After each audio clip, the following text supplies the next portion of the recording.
सातारा जिल्हा परिषद अध्यक्ष निवड प्रक्रियेसाठी भाजप मोठी खेळी खेळण्याची शक्यता आहे। भाजपकडून राष्ट्रवादी आणि शिवसेनेचे सदस्य फोडण्याचा जोरदार प्रयत्न सुरू असल्याचं समजतंय। राष्ट्रवादी आणि शिवसेनेच्या काही सदस्यांवर गुन्हे दाखल करून अटक करण्याचा प्लॅनही करण्यात आल्याची धक्कादायक माहिती समोर येते। मात्र यात मंत्री शंभूराज देसाई यांनी महत्त्वाची भूमिका बजावत पोलिसांच्या वॉचवर असलेल्या सदस्यांना थेट आपल्या गाडीतूनच सुरक्षित सभागृहात पोहोचवलंय। सभागृहात घेऊन जात असताना झालेल्या झटापटीत मंत्री शंभूराज देसाईंच्या हाताला इजाही झाली आहे, तर मकरंद पाटील यांच्या गाडीतूनही काही सदस्यांना ते घेऊन आलेले आहेत। सिने स्टाईल थरार जिल्हा परिषदेच्या अध्यक्ष उपाध्यक्ष निवडीत पाहायला मिळाला आहे।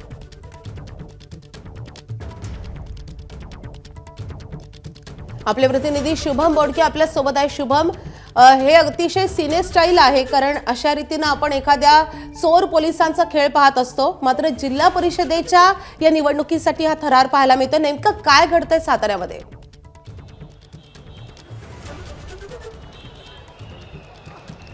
नक्कीच माधवी, या ठिकाणी जर पाहायला गेलं तर जिल्हा परिषदच्या निवडणुकीमध्ये युतीमधील तिन्ही पक्ष या ठिकाणी एकमेकांच्या विरोधात उभे असल्याचं आपल्याला पाहायला मिळेल। यामध्ये अत्यंत थरारक परिस्थिती देखील निर्माण झाल्याचं आपल्याला चित्र एकंदरीत पाहायला मिळते।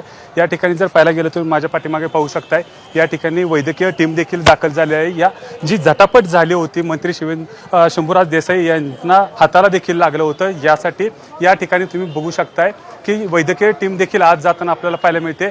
काही जी दुखापत मंत्री शंभूराज देसाई यांना झाली, या ठिकाणी आता ते सगळे जे डॉक्टर्सची टीम आहे ती देखील या ठिकाणी आता आज जाताना आपल्याला पाहायला मिळते। एकंदरीत जर पाहायला गेलं तर काही सदस्यांवर गुन्हा दाखल करण्याचा प्रयत्न करून त्यांना अटक करण्याचा कथित प्लॅन देखील करण्यात आला होता। त्यामुळं मंत्री शंभूराज देसाई यांची महत्त्वाची भूमिका देखील आपल्याला पाहायला मिळाली। पोलिसांच्या माध्यमातून त्यांना अटक करण्याचा प्लॅन देखील होता सदस्यांना, त्यांना वाचवण्यासाठी मंत्री शंभूराज देसाई यांनी त्यांना आपल्या स्वतःच्या गाडीतून घेऊन आले आणि त्यांना वर घेऊन जाताना आपल्याला पाहायला मिळालं। यावेळी पोलिसांच्यात आणि मंत्र्यांच्यात झटापट देखील झाल्याचं आपल्याला पाहायला मिळालं। मोठ्या प्रमाणावर महाराष्ट्रामध्ये जी जिल्हा परिषदच्या निवडणुका झाल्या, यामध्ये अध्यक्ष उपाध्यक्षाच्या निवडीमध्ये जर पाहायला गेलं तर अत्यंत मोठ्या प्रमाणावर जो एक प्लॅन असतो तो भाजपनं आखला होता की पहिल्यांदाच राष्ट्रवादी आणि शिवसेनेचे उमेदवार फोडायचे आणि त्यानंतर भाजपचा जो अध्यक्ष आहे आणि उपाध्यक्ष आहे तो सातारच्या जिल्हा परिषदेवर आणायचा, ह्याचा प्लॅन देखील भाजपनं आखला होता। मात्र हा प्लॅन हाणत जो पाडत देखील राष्ट्रवादी आणि शिवसेनेची सत्ता आता काही वेळा स्थापन होईल असं देखील चर्चा आता साताऱ्यात सुरू झाल्याचं आपल्याला पाहायला मिळते। मोठ्या प्रमाणावर मात्र तुम्ही जसं म्हणताय की आता सत्ता ही राष्ट्रवादी आणि शिवसेनेची येऊ शकते, म्हणजे भाजपला आता शंभूराज देसाई किंवा मकरंद पाटील यांनी आता शह दिलाय असं आपण समजायचं का? हा, नक्कीच यामध्ये राष्ट्रवादी आणि शिवसेनेच्या सदस्यांची संख्या आता जास्त असल्याचं देखील पाहायला मिळते। जो चित्रमय आता जो आपण पाहिला, जो घडामोडी घडल्या, या ठिकाणी मोठ्या प्रमाणावर शिवसेना असेल राष्ट्रवादी असेल हे एकत्र येऊन आता सत्ता स्थापन करतील अशा देखील चर्चा सुरू झाल्या आहेत।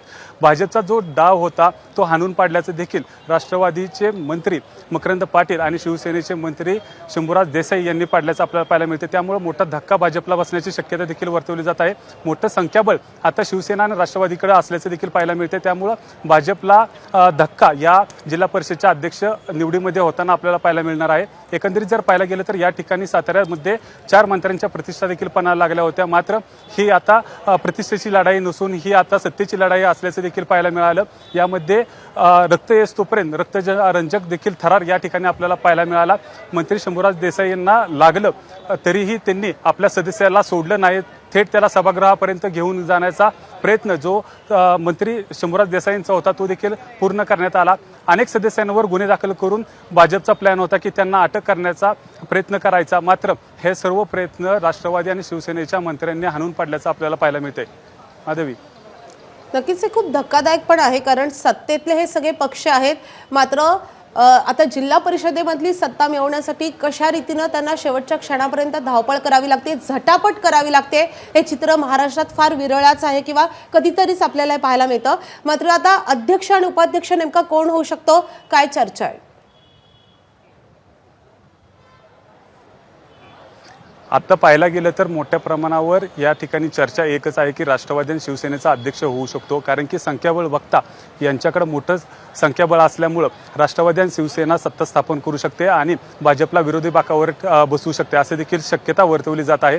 एकंदरीत जर पाहायला गेलं तर राष्ट्रवादीच्या 20 जागा ह्या निवडून आल्या होत्या, शिवसेनेच्या 15 जागा निवडून आल्या होत्या, शेतकरी संघटनेची 1 जागा होती आणि त्यांच्यासोबत अपक्ष एक असल्यामुळं एक मोठ्या प्रमाणावर 37चं प्रबल सदस्यपद त्यांच्यापाशी असल्यामुळं ह्या आत्ता राष्ट्रवादी आणि शिवसेना सत्ता स्थापन करू शकतात।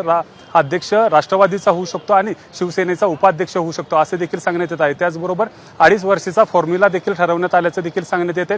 2.5 वर्ष अध्यक्षपद हे राष्ट्रवादीकडे जाईल आणि त्यानंतरचं 2.5 वर्षाचं अध्यक्षपद हे शिवसेनेकडे येईल असे देखील चर्चा आता सुरू झाल्या आहेत। मात्र एकंदरीत जर पाहायला गेलं तर भाजपला धक्का देण्याचं जो प्लॅन होता तो मंत्री शंभूराज देसाईंचा आणि मकरंद पाटलांचा यशस्वी होताना आपल्याला पाहायला मिळतोय। माधवी, नक्कीच आता भाजपचा हा प्लॅन फसल्याचं चित्र आहे, मात्र शेवटच्या क्षणी आता नेमकं काय